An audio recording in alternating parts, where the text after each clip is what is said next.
तो अल्लाह ताला ने अंबिया का नाम तो लिया, किसी वली का नाम नहीं लिया। अब मुसीबत पड़ गई कि हम वली की शनाख्त कैसे करें। क्या जिसका मज़ार, जिसका दरबार हो वो वली है? ये निशानी तो नहीं है। इसका तो जिक्र ना हदीस में है ना कुरान में है जी। क्या बहुत बड़ा जिसका दरबार हो वो बहुत बड़ा वली है? जिसका दरबार ना हो, आम सी कब्र हो, वो वली नहीं है? ये आपके पास मेरे पास क्या कसौटी है?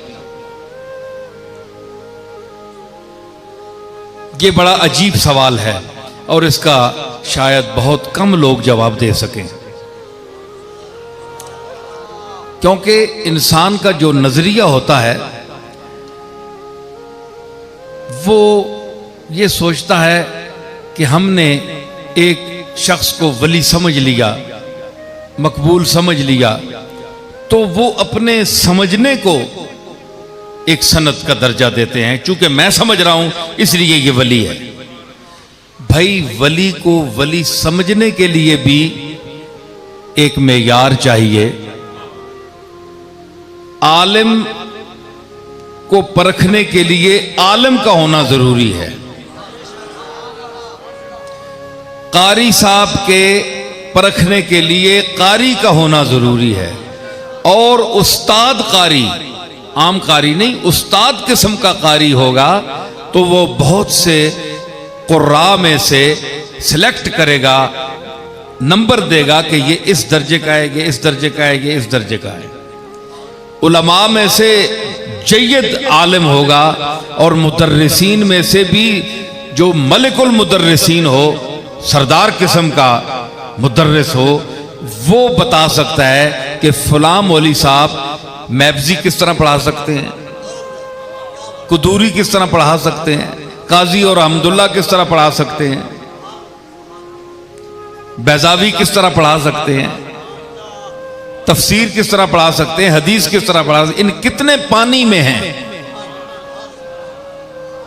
ये चोटी का जो आलिम होगा वो उलमा में फर्क करेगा, दर्जात बंदी, दर्जा बंदी करेगा। एक अनाड़ी आदमी को क्या पता, बोलते तो सब हैं, दो चार लफ्ज तो सभी बोल लेते हैं, लेकिन इल्म की कसौटी पर जब तोला जाएगा, परखा जाएगा, तो चंद एक आदमी निकलेंगे जो उसमें यार पर आएंगे। तो जो लोग अपनी तरफ से विलायत को साबित करते हैं कि फलां साहब बड़े वली हैं, उनका बड़ा मर्तबा ऊंचा है, तो फिर मतलब ये निकला कि वो उन वली जो हैं उनसे भी उनका ऊंचा मर्तबा है जो उनको परख रहे हैं।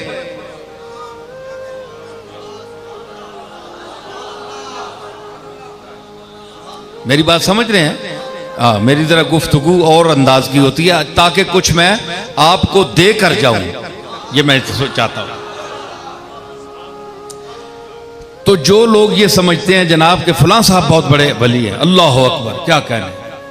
भाई, आपको कैसे पता चला? अल्लाह ने तो कोई निशानी नहीं दी, नाम नहीं लिया किसी का। आपकी मर्जी है जिसे वली बनाते फिरे, और आपने अपने तरीकों से किसी को कोई मकाम दिया हुआ है, किसी को कोई मकाम दिया हुआ है, लेकिन अल्लाह ने जिनको मकाम दिया है वो कौन सा तबका है? जो अल्लाह का वली है, जो अल्लाह के वली हैं, ये तो आपने बनाया है ना। जिस तरह आजकल बेजा अलकाबा जगह इस्तेमाल हो किए जाते हैं स्टेजों पर, ये मेरे लिए भी मौलाना रियाजुद्दीन साहब ने अल्लामा का लफ्ज़ इस्तेमाल किया। मैं तो अल्लामा नहीं हूँ, बहरहाल इनकी मोहब्बत है, अच्छे, चूँकि इनकी खुद अच्छा ज़हन है तो इसीलिए मुझे कह गए हैं, लेकिन मैं अपने आप को इस काबिल नहीं समझता।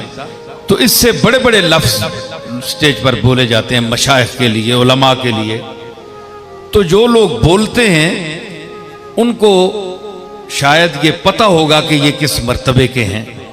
क्या उन्होंने कभी उनको परखा है? या बेदरेग अल्फाज अलकाब इस्तेमाल कर दिए जाते हैं?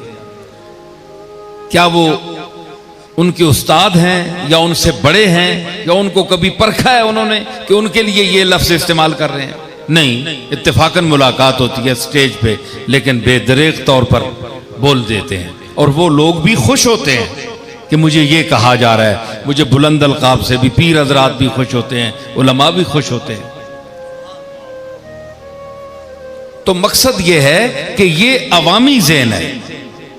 अवाम ने अपनी तरफ से कई खुश करने के लिए, खुशामद के लिए कह देते हैं, कई इसलिए कह देते हैं कि कल ये हमारे लिए भी ये जवाबन ये लफ्ज इस्तेमाल करेंगे। लेकिन फिर असल लोग कहां गए? असल उलमा कहां गए? असल मशाइख कहां गए? असल वली कहां गए? उनकी निशानी क्या है?